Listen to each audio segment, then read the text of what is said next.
Shalom a todos meus irmãos e irmãs que estão ouvindo este shiur. Hoje nós iremos abordar e comentar a respeito do livro de Romanos, capítulo 3, versículo do 1 até o versículo 31. E também do capítulo 4 até o versículo 25. Iremos ler e iremos comentar o que Paulo realmente estava expressando nas suas cartas aos romanos, né? Primeiro devemos entender que ele está tratando às vezes com judeus que era de Roma e também com os romanos. As pessoas, todas as vezes que forem ler a Brit Hadashah, o Novo Testamento, ou chamado Ketuvim Netzarim, que é os escritos nazarenos, as pessoas têm que entender para quem Paulo ou Shaul está se relacionando, está falando, para quem ele está falando e qual o sentido, o que ele está querendo se expressar. Porém, as pessoas, infelizmente, não estudam, não têm críticas textuais, né? Elas não analisam o texto e, infelizmente, elas caem no erro da ignorância. É necessário compreendermos isso. Vamos ler. Romanos capítulo 3. Vou usar a Bíblia judaica, né? A Bíblia judaica. Então, que vantagem tem o judeu? Que valor há na circuncisão? Muito em todos os sentidos. Em primeiro lugar, os judeus foram confiados as próprias palavras do Eterno. Se algum deles foram infiéis, e daí? Sua infidelidade cancelará a fidelidade de Elohim? De jeito nenhum. O Eterno é verdadeiro, ainda que todos os homens sejam mentirosos, como diz o Taná. 2 pontos. Para que tu, ó Elohim, seja justificado nas tuas palavras e prevaleças no veredicto quando fores julgado. Vejam só, Paulo jamais ele está condenando o judeu e jamais está condenando a circuncisão. E ele ainda ressalta e diz, muito em todos os sentidos, né? Ela tem muito valor e o judeu também tem muito valor. E se alguns deles foram infiéis, e daí? Né?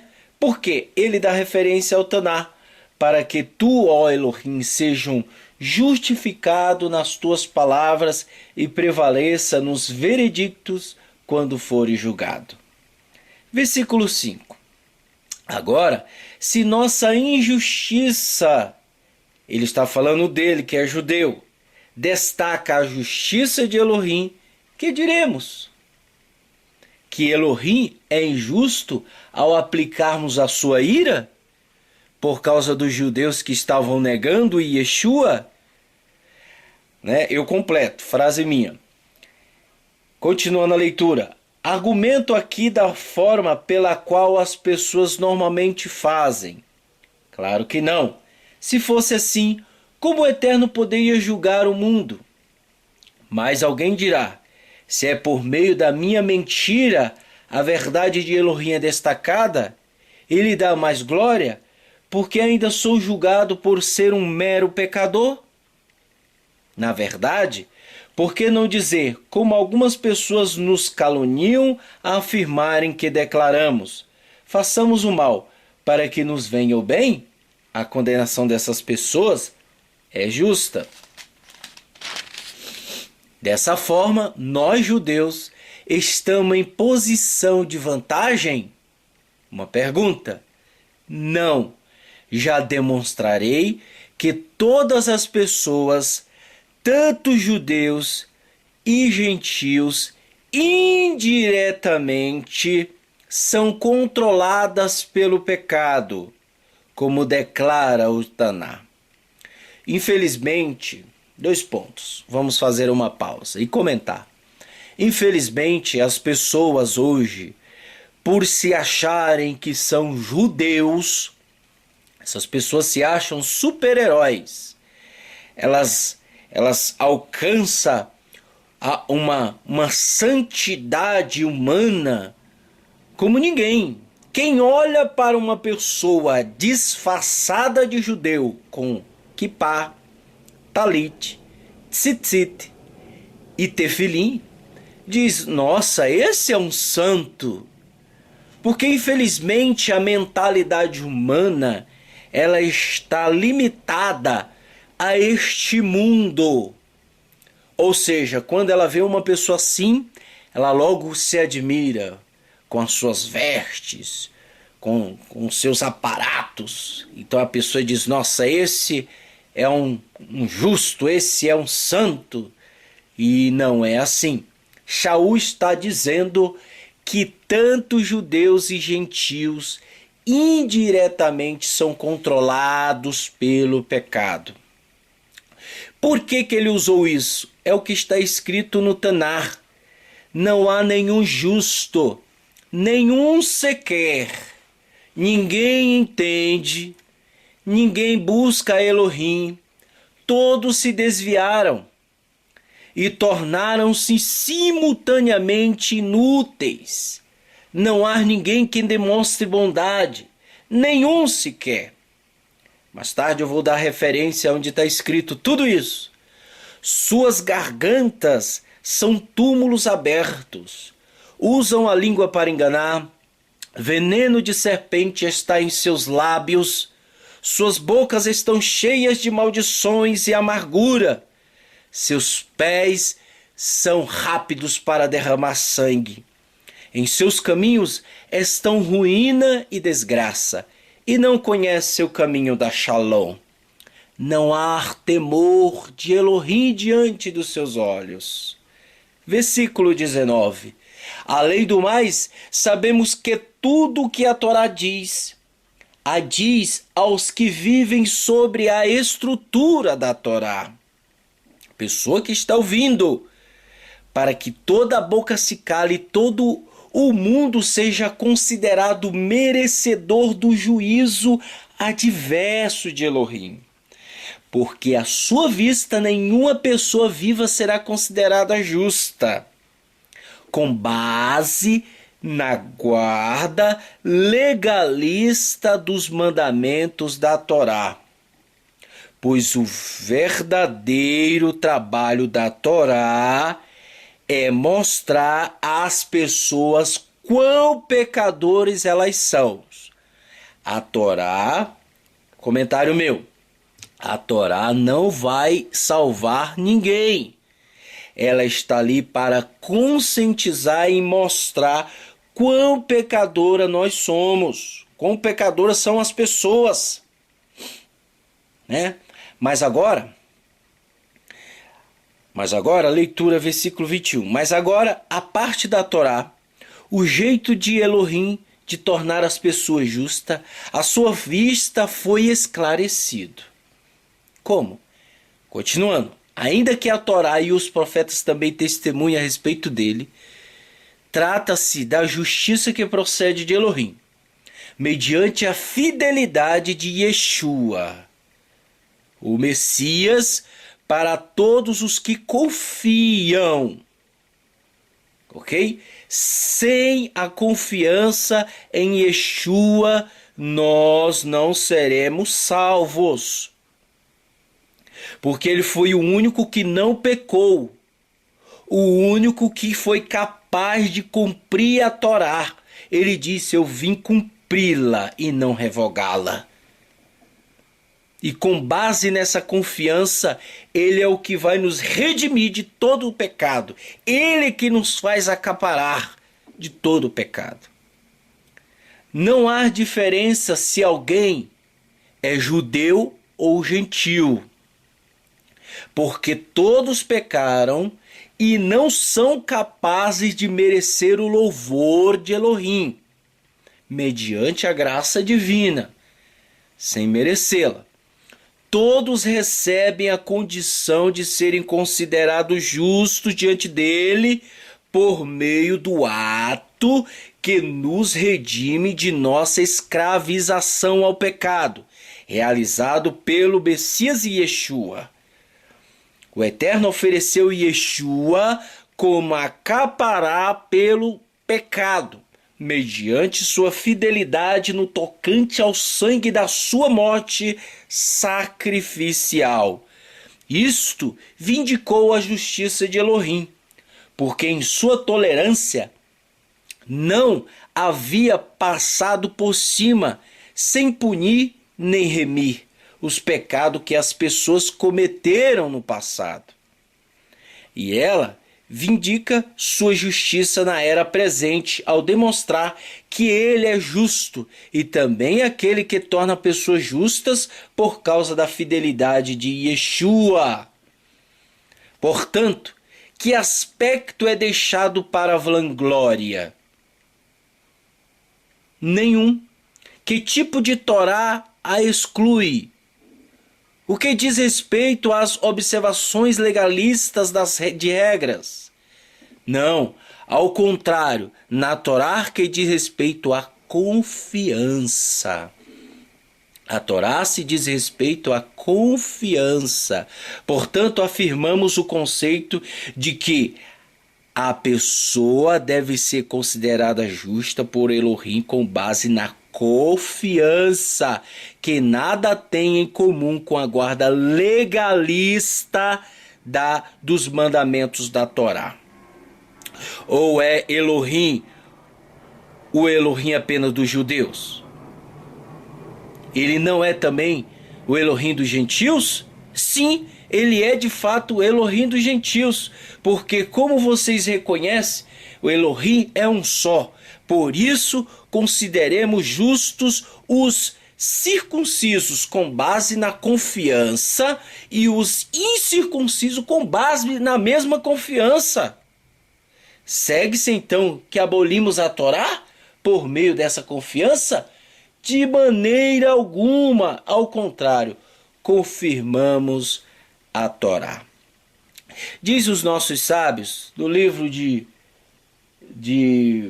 no livro de tradição do nosso sábio, o Humash e o Midrash, eles afirmam que o Eterno, quando estava construindo o mundo, fazendo o mundo, digamos assim, existia uma luz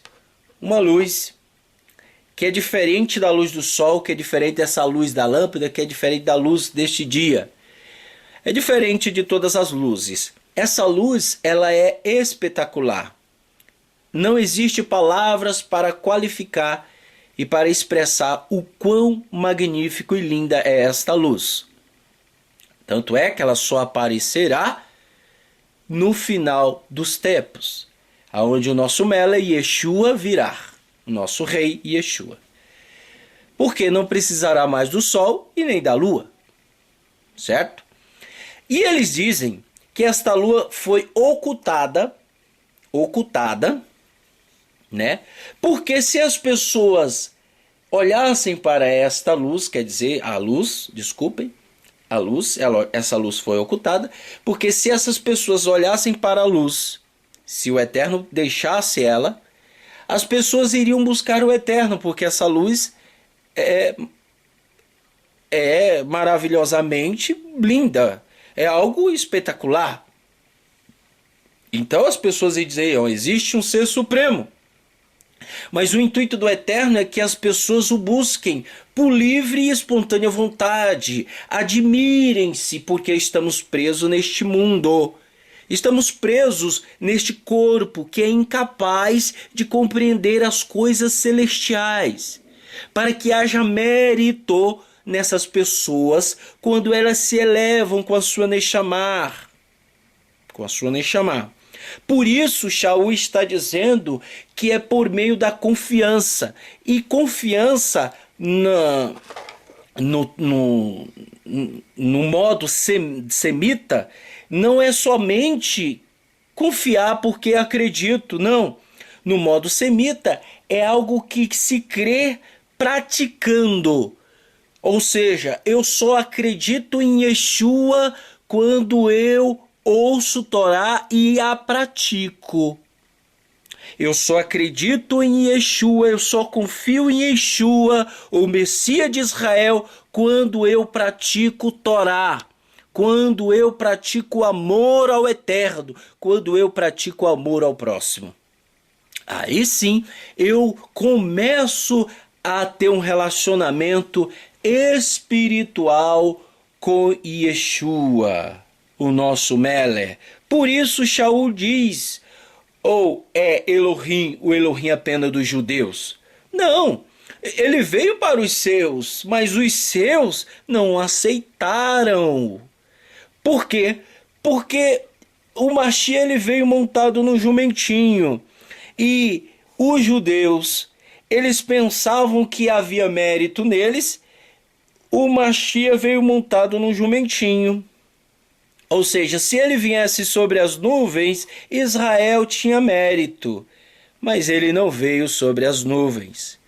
Ele veio montado no jumentinho, servo sofredor. Isso está escrito no Talmud. Isso está escrito no livro dos nossos sábios. Se ele vier sobre as nuvens, Israel terá mérito.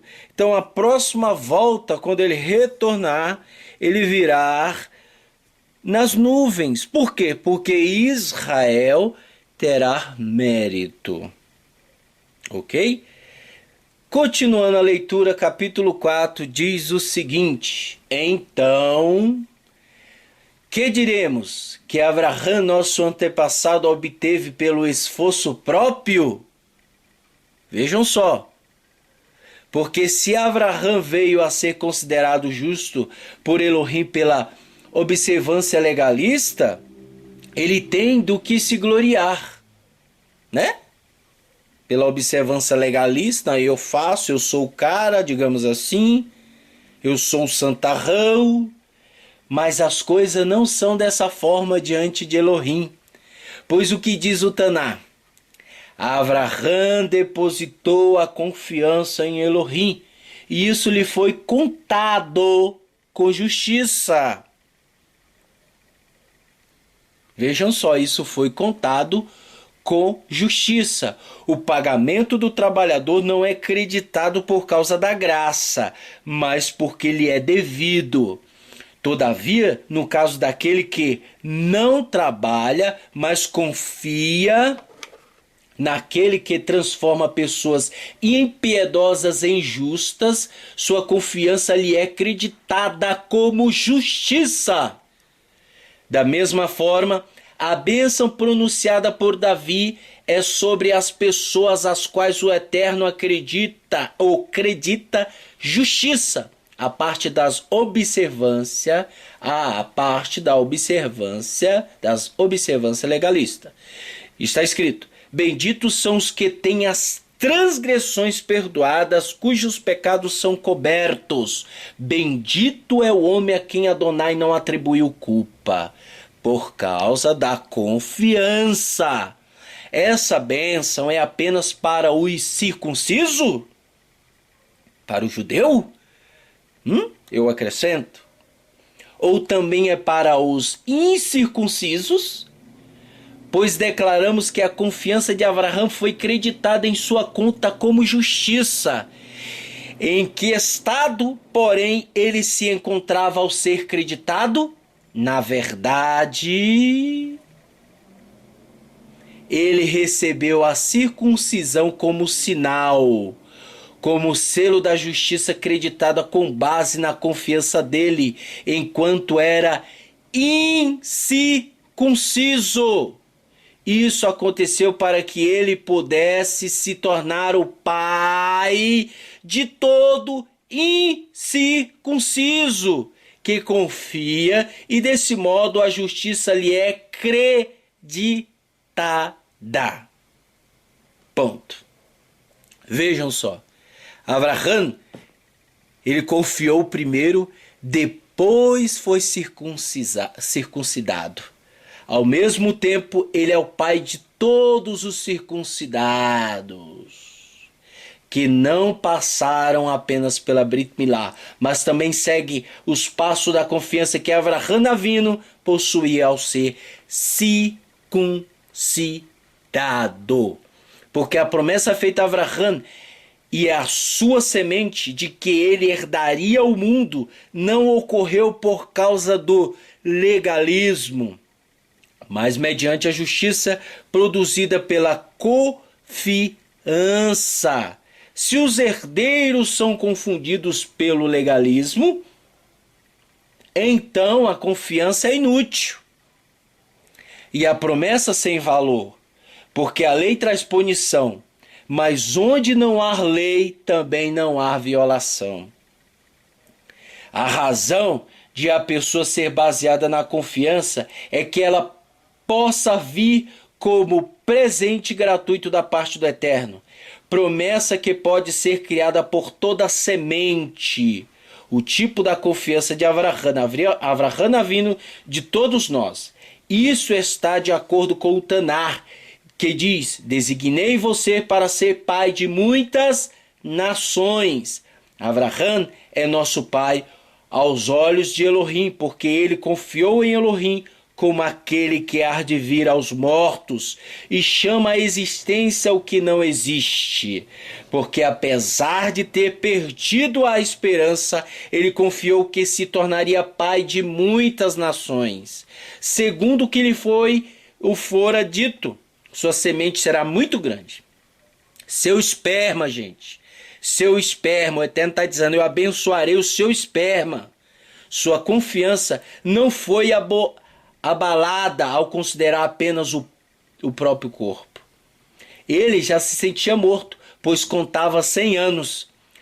Ou quando pensou a respeito do ventre de Sara, também morto, ele não se posicionou contra as promessas de Elohim por falta da confiança. Ao contrário, por meio dela lhe foi concedido poder à medida que dava glória ao Eterno. Muito forte isso. A glória ao Eterno por estar plenamente convencido do cumprimento que Elohim daria a promessa feitas. Por essa razão ele foi creditado em sua conta como justiça. Contudo, as palavras creditadas em sua conta não foram escritas apenas para ele. Elas foram escritas também para nós. Você, Nazareno, você, Efraimita, que tem mistura de pagão, assim como Yosef casou com a egípcia, mistura de sangue. O Eterno não está te excluindo. O Eterno é Elohim de gentios. O Eterno é Elohim de nazarenos. É Elohim de efraimitas. Por isso, infelizmente, existe muitos judeus discriminando e excluindo os gentios, que dizem ser judeus, que para mim isso não é judeu não. E se disfarça de judeu. Esses muitos de congregações messiânicas aí, excluindo a Brit Hadashah, excluindo Yeshua, dizendo que Yeshua não é Adonai, que Yeshua é um ser criado. Cuidado, meus irmãos. Veja o que Paulo está falando, a halahá da Torá de Bereshit. Só para você ter uma ideia, Avraham, ele nunca foi judeu, ele nunca foi hebreu. Em outro vídeo nós vamos falar sobre isso. E os sábios do nosso povo ocultam isso de nós. E através dos escritos mais antigos, como a Peshita, nós temos a conclusão de que Avraham, Isaac e Yaakov eram arameus. E arameu é inimigo de judeu. Guarde isso, um dia nós vamos falar sobre isso. Continuando a leitura, elas foram criadas também para nós, que com certeza temos em conta acreditada, porque confiamos naquele que ressuscitou Yeshua, nosso Senhor dentre os mortos. Yeshua, que foi entregue à morte por causa de nossas ofensas e ressuscitado à vida a fim de nos tornar justo. Baruch Hashem. Baruch Hashem. E essa é o comentário que eu fiz desses 2 capítulos. E vamos prosseguir com alguns comentários. Inscreva-se aí no nosso canal, né? Inscreva, dá um joinha. Se não gostou também, põe um joinha para baixo. Faz o seu comentário e que o Eterno te abençoe e te guarde. E que ele resplandeça a luz do seu rosto sobre ti, que ele tenha misericórdia de ti, que ele te dê a shalom hoje, amanhã e para todo sempre. Amém.